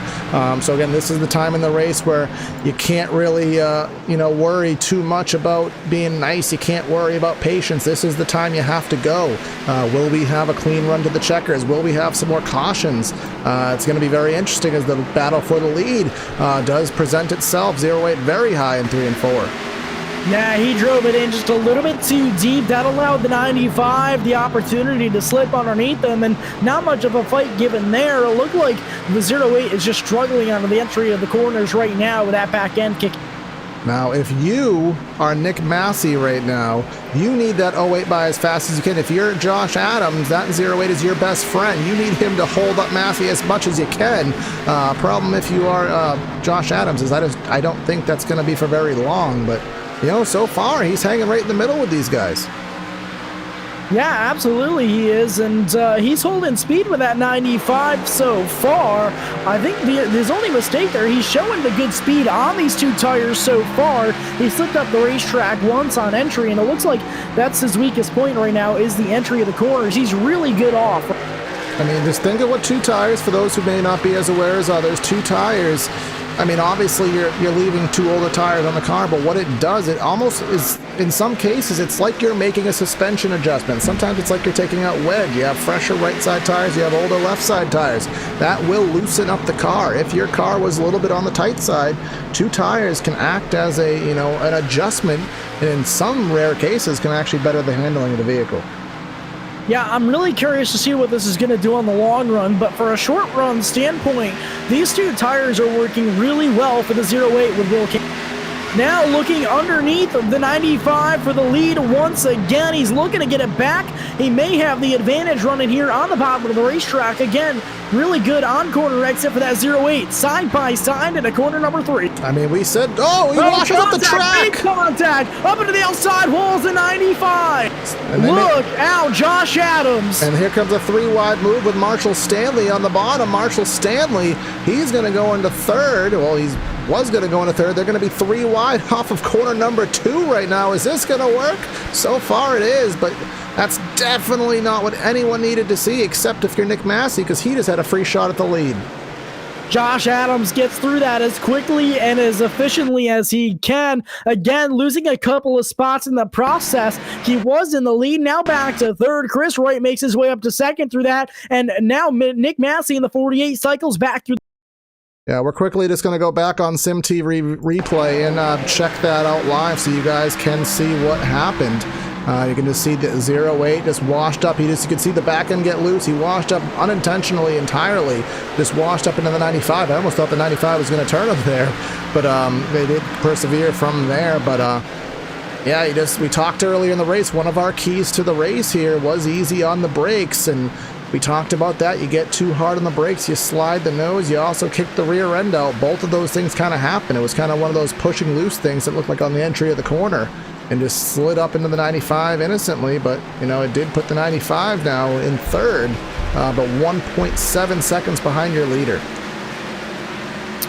Yeah, absolutely, and I think that's the risk of taking two tires. Your car gets really loose on the entry to these corners, and that's where we see Cannon struggling right now as he fell back to fourth, still holding that position strong, but all it takes is to overdrive it a little bit, and that back end really wants to step out big. Yeah, so now, I mean, you know, what we talked about earlier, Brandon, is we talked about how, you know, Nick Massey around halfway, do not screw this race up. Well, he didn't really screw it up. It kind of got screwed up for him just by the timing of a couple cautions. Again, you know, where the pit cycle worked out, where he worked out. But, you know, in the end, you know, when something is destined to be, something is destined to be. It'll always find its way. And, you know, what happens right there, the seas just parted for him. I mean, he wasn't able to get by as fast as we thought, but the seas pretty much parted for Massey to take the lead there. And I don't know if anybody's going to have anything for him. We haven't seen it all race, so at least for the time being, I expect that 48 to drive off into the, I mean, I don't want to say sun, because it's not really a sunset, but drive off into the cloud? The cloud set? Yeah, the cloud set. We'll go with that. We'll go with that. So Nick Massey back out front, and again, he just needs to use patience. He needs to run that consistent line. He needs to focus on not making any mistakes, because second place as of right now is still not that far back. Yeah, right now, I mean, Wright is staying there. Lap time-wise, he's within a tenth or two every month. But every lap. I was going to say, every month, that's a really long. Yeah, that's how long these laps are. They're really long laps around Richmond. They take a month at a time. Last time by, he was only 0.02 of a second slower. Josh Adams still being pretty much your top 4, all within the 0.3 of a second bracket right there, all in 22.3s. This current lap by, Massi down into a 21s, so he actually had a 10th over right, pulls that lead up to just over a second. So 48 Machine still out front right now. Chris Wright holding in that second position. Josh Adams still hanging on back there in third. Will Cannon fourth. And Brandon Key up there in the top 5 in that 42 Machine right. Yeah, again, we were talking about that a little bit earlier before the last caution. Just, you know, sometimes you have to just do the right thing, be in the right places. Brandon Key, he started in the top 10. I mean, earlier in that first green flag run, he was running back, you know, mid-teens essentially, but sometimes it's a little bit of a matter of survival, and he did that, kept the car clean, and, you know, put himself in a good position. And, you know, sometimes he might sneak out in the top 5, but and another caution on the racetrack once again. Oh, that short track flare, that's what happens in these things sometimes, trying to figure out. Looks like Dylan Hickey, who did manage to get himself back on the lead lap, having some issues on the front stretch. We'll try to figure out what indeed brought out this most recent yellow flag here at Richmond.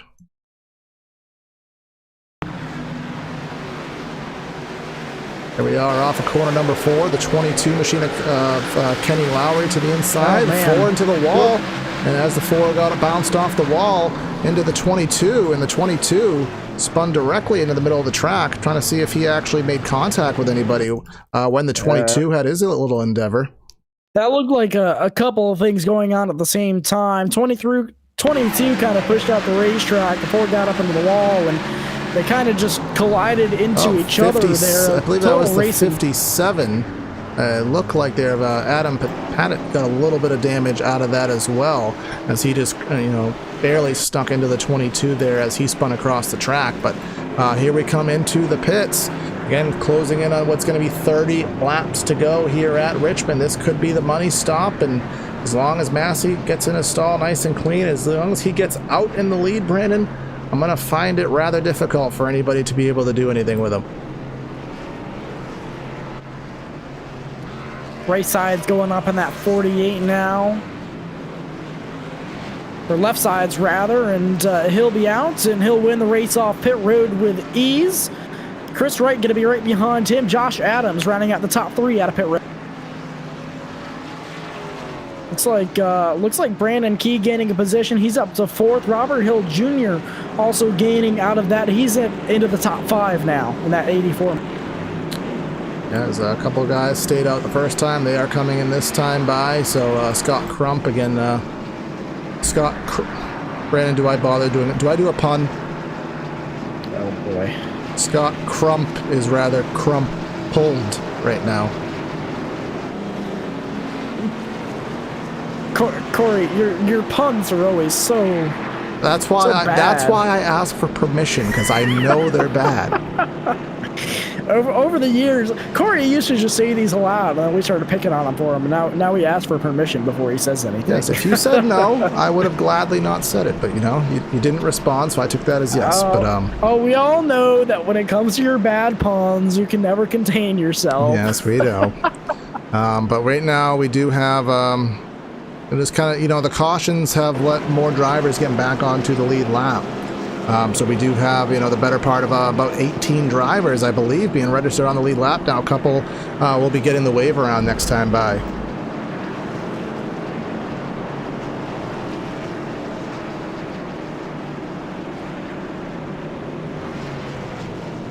Just again referencing some chat now here on SimTV. Appreciate the interactions. A couple drivers pointing out, you know, they did see some drivers going through each other on pit lane. It is, again, part of the nuances of the sim world.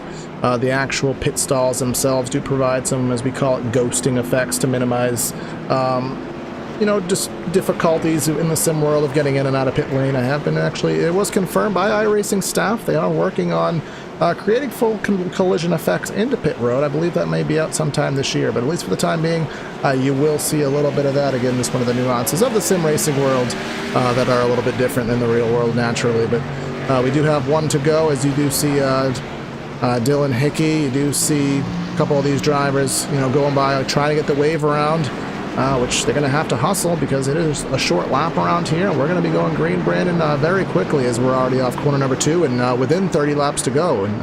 And we are delaying the green. We're going to have one more pace lap. Yep, lights up on top of the pace car going back.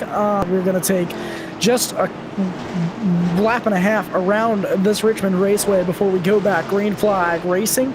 Race control didn't like something that they saw. They put the caution back out onto the speedway, so we'll try this again as we come around to take the one to green.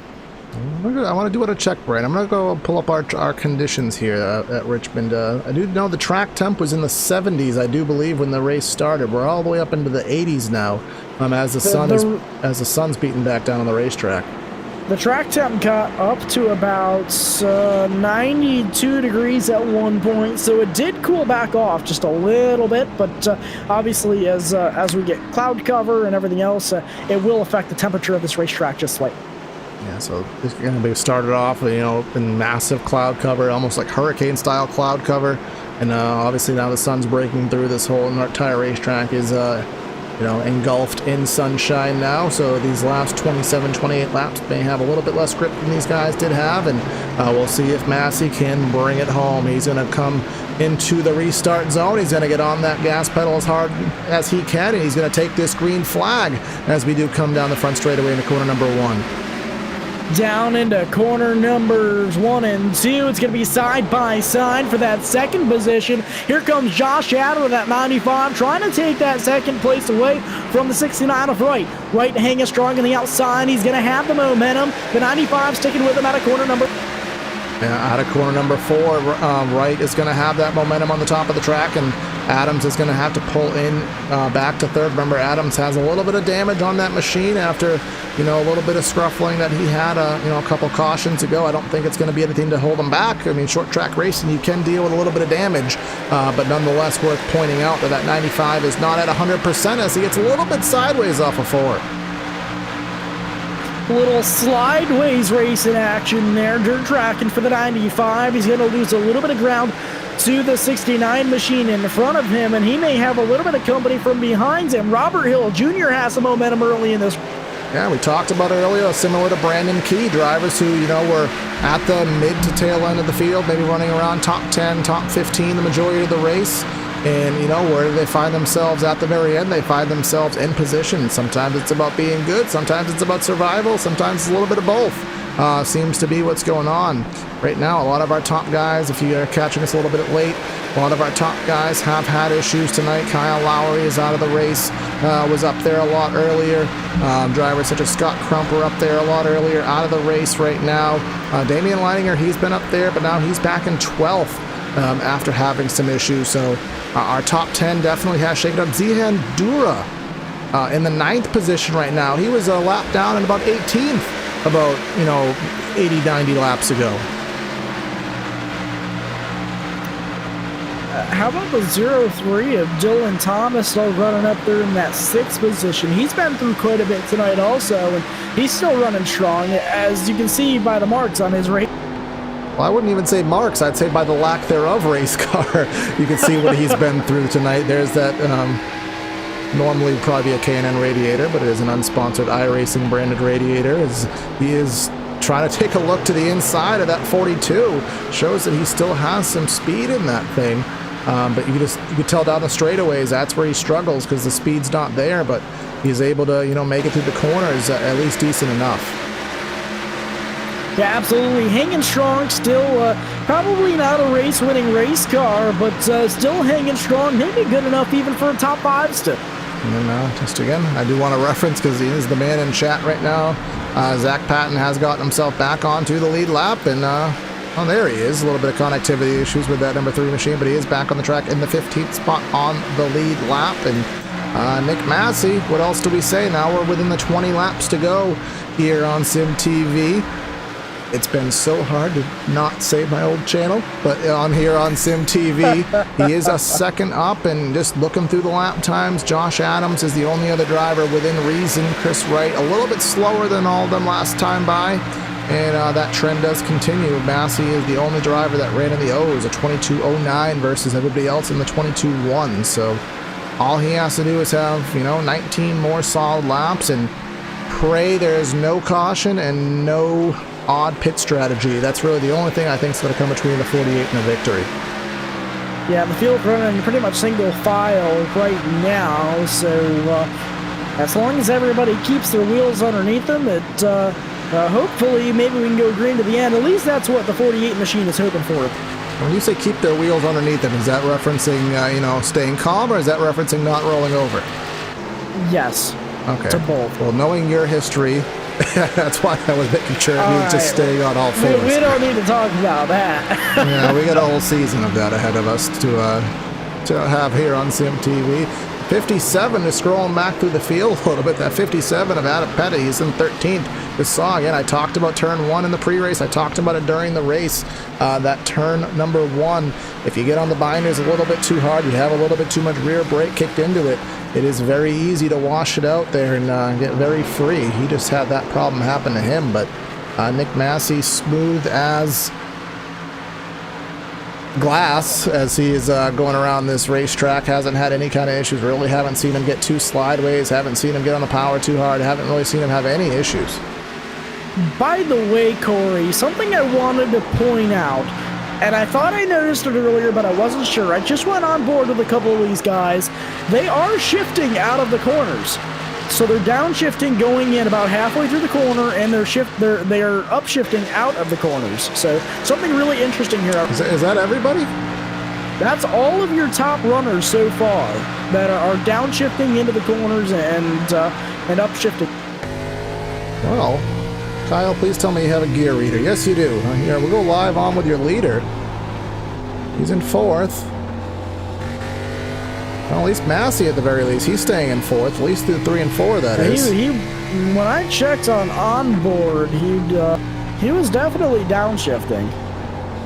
Well, maybe at least for the time being, he has a big enough lead where he's, just considering just taking it easy. He doesn't really have to, take that risk and, get the rear tires out. We'll take someone like Robert Hill Jr., who's, he is in a battle, so maybe if he's doing it, it would be more advantageous, but that's that old mechanic syndrome, Brennan, where you say your car is doing something, you take it to the mechanic takes it for a ride, and then it's not doing it anymore. Yeah, Every time I come to a stop, it always makes this weird sound. Well, I stopped it 12 times, and I didn't hear anything, but I take your word for it. I do know, Brennan, that does happen. I know even, Martinsville, New Hampshire, I have heard. It could be my camera's doing something funky also, but... turned around off the bumper of the 95, the 69 spins, and we're going to go under caution with it's going to be less than 10 laps to go. Oh, wow. 69 went around. That is big problems, big implications for that 69 machine running up front all race. Wow. So Chris Wright, trouble off the bumper of the 95. That looked very similar to that incident we had a little bit earlier, struggling to remember. I think it was with the 86. It looked very similar to it. And again, not pointing blame. It could just easily be the 69 just got to the loud pedal and just was able to get off the corner a little bit easier. But I don't think the intention was to wreck him, but I think it was maybe to move him late in the race to try to get position and just hit him in the wrong part of the bumper and turned him around. I don't know how many spots that Chris Wright is going to lose. He didn't come to a complete stop, so he may be able to hold some sort of position here. Yeah, Adams, he got to the gas. It reminds me, I'm a little bit old, so I can go back a little bit farther than some people can, but I go back to a wreck that happened at Chicago between Jeff Gordon and Matt Kenseth. And, Kenseth just didn't get on the gas in the center of the corner as well as Gordon did, and everyone thought it was a malicious contact, but it was actually just a matter of I was able to get on the power better than you did, and I wasn't going to lift for it, so... that being said, we did have a lot of pit stops, Brandon, as we were watching all those replays. 4 drivers that chose to remain on the raceway were Brandon Key, Vincent Isabella, Kenny Lowry, and, he was fast earlier, Scott Crump. Holding back my pun. But Scott Crump. So the top 4 have stayed out. Then we go back to Nick Massey in the 5th spot. And it's going to be about 6 to go, Brandon. And I do know we have 2 attempts at a green-white checker in this series. So if there's a quick caution right off the bat, if we go green with 6 to go, Brennan, there's a quick caution, I think we'll still be within regulation. But I'm thinking there's going to be another caution. You know, I'm kind of getting that same type of vibe. So, I mean, let's see. Brandon Key stays out. Vincent and Isabella stays out. Kenny Lowry stays out. Scott Crump stays out with no nose or tail on that machine. That'll be interesting. Nick Massey is the first car to pit back there in the 48. I mean, do I just combine it all into, and again, this is no disrespect, this is just having fun, guys, but, you know, do we just call him Scott Crumpled? Corey, I think you're going to need security leaving the Richmond Raceway for today. At least from low-line racing, that is, anyways. Yeah. Low-line racing, I mean, low-line racing is actually in all sincerity, it actually is a very well-known team in the iRacing world, again, in all sincerity. David Moore, and I know, is one of the leaders on that team because, you know, rest his soul, David Cater. He was on Low Line Racing, and, you know, on our channel, PTR TV, we actually covered the memorial race brought, you know, in honor of David Cater, and that was, you know, brought on by Low Line Racing. So that's how I, you know, why I've been referencing why I do know them so much. But again, in all respect, Low Line Racing's a great team, but, you know, I can't pass up a pun when I see one. So, these guys going to be stacked up, doubled up, ready to go racing for what could be the final time of the night. Lights up on top of the iRacing official Ford Mustang pace car are out. The pace car will get ready to pull in this time by as it does. The 42 machine, Brandon Key, going to be in control of the field here. The field enters the restart zone. The 42 is on the throttle. Green flag is back in the air. All the way to the bottom, trying to block the entry to corner number 1 is the 42. And let's just see how well he's going to get on through the center of the corner. The 22 gets right to the back bumper. Here comes Massi, already up to third. He's to the inside of Isabella, and he's going to try to dig for gold here, entering turn number 3. The 48 machine looking for a way to go. Oh, no! They stack up. They wreck in front of him. Brandon Key hard into the outside wall. Big time wreck out of corner number 4. And that's going to stack up about 3 or 4 of them. I'm wondering if Massi got any kind of damage through that. But I mean, Brennan, in all reality, we knew something like that was coming. We'll go back here on SimTV replay, figure out what happened.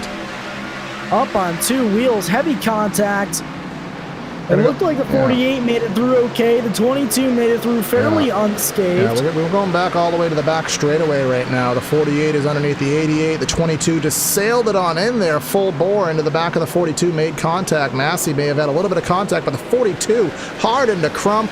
A little bit of, it looks like the number 3 machine may have gotten through with a little bit of internet assistance there, helping him through that incident, but it's going to give Kenny Lowry the lead. He's still going to stay out, Brandon. I'm going to give you the, because you have some information I don't have here on the booth side, if this does put us into overtime or if we still are going to finish in regulation.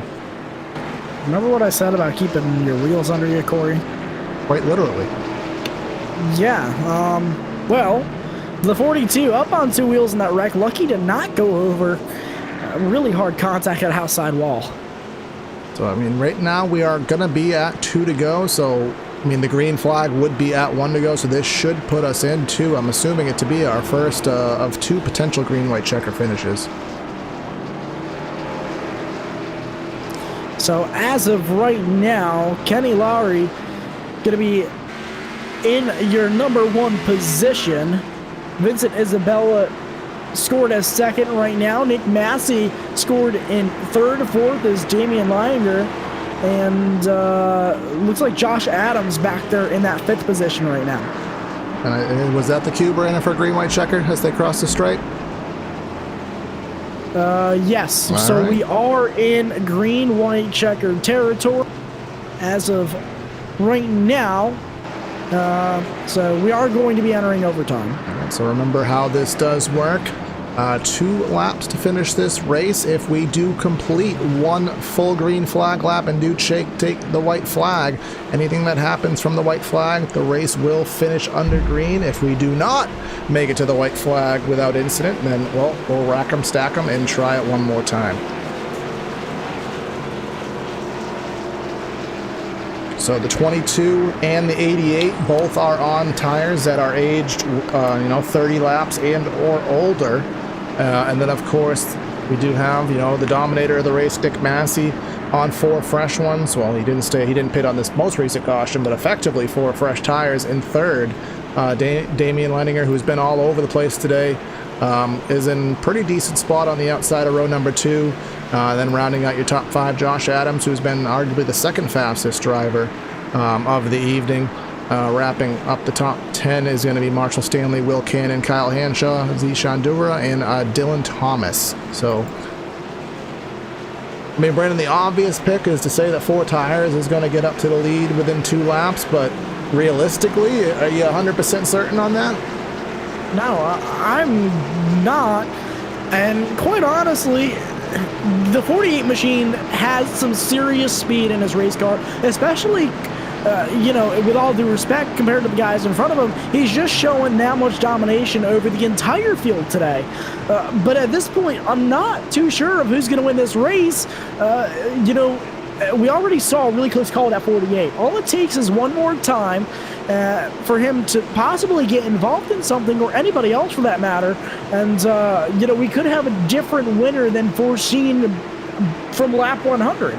So, we'll have to see here as pace car gets ready to duck in once again. The 22 going to be in control of the field. The 88 to his outside. Green flag is back in the air. He got the jump he needed, about 2 or 3 car lengths. Now, is the 88 going to be able to hold off the 48 for any amount of time at all? The answer to that question is going to be a big fat, actually it's going to be a no. So off of corner number 2 they come, and the 22 has the 48 right there. Can he hold them off for one more lap on those old tires? I don't think so, but we'll see. White flag is in the air now. 48 looking to the outside now. 22 down low. Side by side down into corner number 1. Nick Massey showing the speed on the outside, trying to hang with him as the 22 on the inside. Nick Massey gonna prevail big time. Wiggle from the 22. Now down out of corner number 4. Your race winner, the number 48, Nick Massey. Massey's going to get it. It's going to be a photo finish for second. I think as the 95 hit the wall, it's going to give it to Lowry for second. But again, it's going to be Massey. He didn't get it in the easiest way we thought he was going to get it, but he does manage to get it nonetheless in the end. A great job by Nick Massey, and overall a great race. Obviously did end in a little bit more chaos than we would have expected it to be with how many cautions came at the very end. But again, nonetheless, a great finish to tonight's race, and congratulations do go to Nick Massey in the number 48. Yeah, after a green-white checkered, the 48 prevails. The car that's dominated pretty much this whole race, he's going to burn it down on the start-finish here at the Richmond Raceway, as he does. Well-deserved victory for that 48 team here tonight.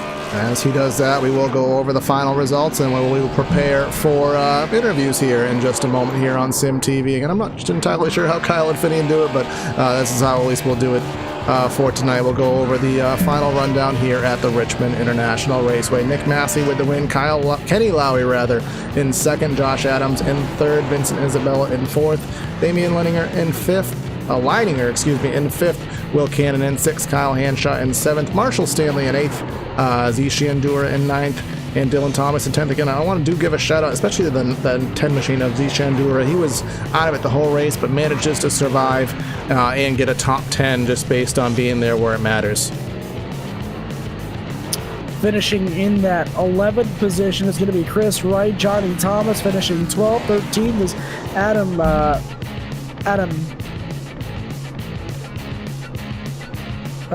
Pettit. Robert Hill Jr. finishing 14th. 15th is Dylan Hickey. Zach Patton finishing 16th. 17th is going to be David Strackman. Finishing 18th is Scott Crump. Tate Lytle finishing 19th, and 20 is going to be Joe Francis. Yeah, 20th is Joe Francis, and then it's rounding out your field tonight. 21st on back, it will flash through your screen. I know we have Brandon Key in 21st, Sean Dias in 22nd, Patrick Gasper 23rd, Kyle Lowry in 24th, Kevin in 25th, Multiple laps down, these drivers had very bad days. Jared Bastrip, Brandon Johnson, and Cody McCorkle did not take to the grid tonight. So we are going to take a quick break here on Sim TV, get the winners here into the booth, and have some quick interviews to wrap up coverage here tonight. So please stay with us. We'll be right back.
All right, back here on Sim TV, we do have interviews right now, so we will start that right now with Josh Adams in the 95 in the third position.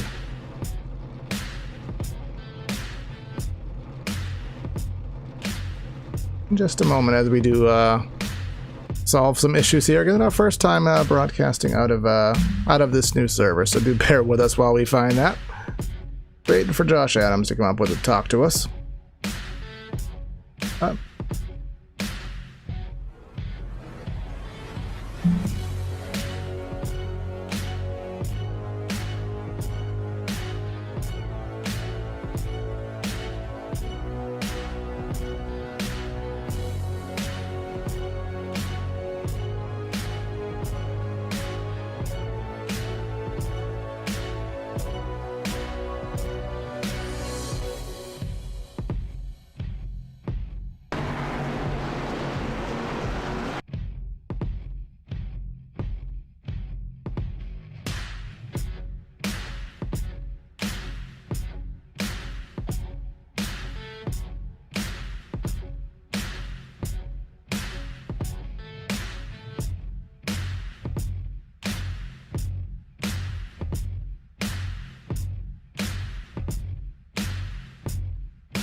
Group of guys, it's a good deal. Had a good car on the long runs. I struggled for rear grip on the short runs, and that really hurt me, but I don't think I had anything for Nick tonight. He ran a really good race.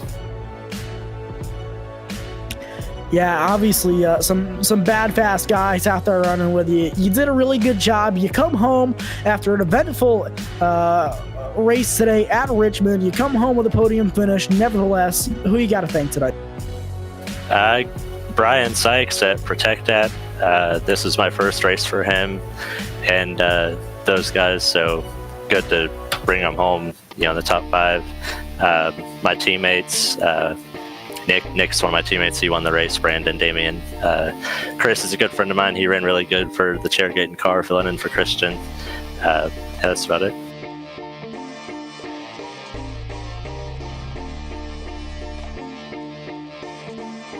All right, Josh. Again, awesome job tonight, and thanks for talking with us. Hopefully, we will talk to you soon on the podium. Thank you.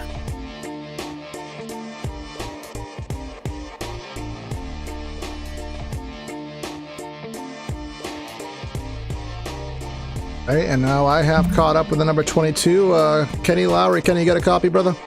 I sure do, man. All right, so kind of an eventful race overall. I mean, we saw you have not a great starting position, and we had that long green flag run. A lot of your teammates were up there, and then, pretty much everything kind of went down the tubes for a lot of people in the second half of the race. How would you summarize your event here tonight?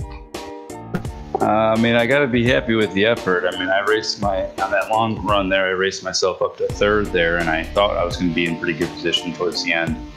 But, then the string of cautions, which actually started with my brother being involved in one of them, and then it just seemed like it went unraveled from there. But, it was good. I just had to take a chance there and put myself out in front and had to do what everybody else wasn't, and I came away second. I can't be mad about that. Yeah, not at all, man. A second's not, no complaining about that at all. So, we saw a lot of guys getting loose on exit here. I know the new tire model's kind of throwing a wrench into how Richmond normally drove with the second lane and how that works. So, overall, what was the handling like that you endured out here tonight? It wasn't bad during the middle of the runs, but towards the end of the runs, it was really tight. I actually got myself in the wall on the backstretch more than once, and then definitely at the beginning of the runs too. It seemed like I was sliding a lot going into one, especially, and even into three. Sometimes I kind of felt like I was getting all over the place. But I enjoyed having the new, to battle something like that though, because it's just new and exciting to race with. A new set of challenges, man, and you end up taking a decent run, and you put it on the middle of the podium in second place. Who do you want to give a shout out for tonight's efforts? Definitely Low Line Racing. Our team is awesome. Scott and Kyle, obviously I've run with them for years now, and David Moran here. I'm gonna screw up his last name, but he runs the team. He's really he's awesome. Great group of guys. Low Line's a great team. Yeah, 10-4, brother. I know I helped them out a couple of years ago with David Cater. I was talking about on the broadcast. You guys are a great team and great runs tonight, and hopefully we'll catch you in the future on the podium. Yeah, I hope so, man. Appreciate it. Now Brandon will catch up with the winner of tonight's race in just a moment. Number 48 machine of Nick Massey on his way to the victory lane booth here on Sim TV. Yeah, Corey, caught up to Nick Massey down here in victory lane. He's out of the race car now. Your winner on the night, the number 48, Nick Massey. Nick, it was a very eventful race out there. You had pure domination, a couple of close calls there at the end. How you feeling at the end of this thing? Oh man, it's such a relief. It's awesome to get first win in ERSCA over here, and it's just such a relief. I thought a couple times there I had it sealed up, and then late cautions, and just had to make some strategy calls, and it was I'm glad I don't have an Apple Watch on, man. I probably would have called paramedics because my heart freaking racing right now. I'm crazy. Yeah, I bet. You had a couple of close calls there at the end of this race. Run through that last couple of restarts. Yeah, we had like a restart there with like 25 to go, and I took off pretty good. I had like a second or so lead, and I felt pretty good. And then the caution came out with 10 to go, and being the leader with a late caution like that is just so tough because no matter what you do, pit, people are going to stay out. Stay out, people are going to pit. So it's kind of a no-win situation there. So I kind of took two and hoped for the best, and it ended up working out in the end. I got to thank the 22 there for racing me clean on the older tires there, giving me room, keeping it clean at the end, for sure. you showed a lot of domination. You showed what you can really do in one of these race cars out here tonight. And Richmond is not an easy track. And, to run that much faster than pretty much the whole field tonight is something that you should really be proud of out here. And, just run through your strategy going into this race. What was really the plan as far as maybe pit stops go or the fuel runs or anything else? Well, it was tough to kind of predict what's going to happen. You don't know if you're going to get the long green flag runs or the, short little stints. But I know me and Josh and my team put some practice in before, kind of got a feel. We played with the brake. Key was for us was playing with the brake bias a lot, cranking it up, cranking it down, depending on you got new tires, old tires. So definitely took a lot of playing with that. But definitely it's a lot of fun to come out here and show up and run that well with all these guys in, because there's a lot of good guys in for sure. Absolutely. And coming home with the win here tonight, who you got to thank out here? I definitely thank my team owner Josh, other teammates, the 42 Brennan Key and the 12 Damien. It was a blast racing with them. It's a blast working with them this year so far. 2 races in, and we all ran pretty well at Daytona. I'm glad I kept it on 4 wheels this week too. I went through a pretty nasty tumble last week, so it's nice to keep it on the ground. But my friend Ben, I know he was watching the broadcast tonight supporting, so it's nice to get a win for him. And shout out to Chris Wright too, filling in the 69 car with not that much practice. He ran pretty well. I think he got caught up in a crash there at the end, but it was pretty awesome seeing him up there too. And thanks to you guys too for putting on the broadcast. Absolutely, it's always fun. And rubber side down this week in victory lane, ladies and gentlemen, your race winner on the night, Nick Massi. Thanks guys, have a good one. All right, so that is the broadcast here tonight on Sim TV. Again, our first night of coverage of the ERSCA Pristine Auction.com series here with the Xfinity machines. Again, another quick shout out to all the sponsors who help with the League Pristine Auction. Belly Up Sports, AME Corp, that was the sponsor of tonight's race. Ohio Intra Express, NZXT, FanDuel Mazda, Black Flags Matter, Hot Lap Podcast, Colonial Metal Products, Butt Kicker, and Days Gone By. Everything that all those sponsors are in the descriptions. A couple big names again, due to how big this series is. And Brandon, we saw a great show, a very clean show, but in the end, short track battling is going to be rear its head, and that's how we saw those last 100 laps. Yeah, absolutely. The last 50 laps themselves were really interesting to watch, and that's what short track racing is really all about.